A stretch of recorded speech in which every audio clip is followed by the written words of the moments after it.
And imagine watching the neighborhood where you once lived burn to the ground. That's the reality for a local attorney who came here from London. KMPH news anchor Nicole Garcia spoke with him tonight. Nicole? Well, even though we're thousands of miles away from his former hometown, watching this image of this 150-year-old store burning to the ground really brought the impact of the riots home right here to Fresno for local attorney Chris Caine. 150 years of family history goes up in flames.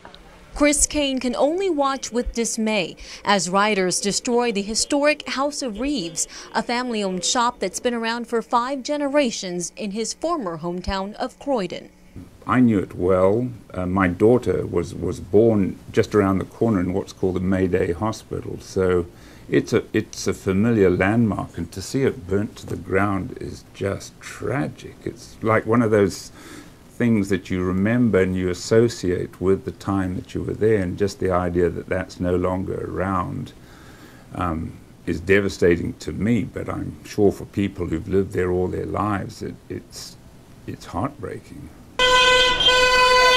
He can't make sense of why this is happening. Caine can only speculate. Frustration could be the motivation for some in the working class neighborhood. And that means there's a lot of unemployment. There's a lot of what are called council apartments where people get housed at government expense. And so there's a lot of boredom, I guess. His friends still in Croydon tell him they stay off the streets at night and remain inside their homes. It's out of control, and the police, as I say, are outnumbered.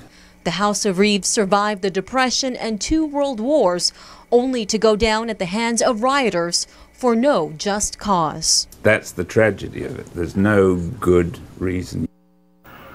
And now guns are outlawed in the UK. Police officers are only equipped with batons and shields.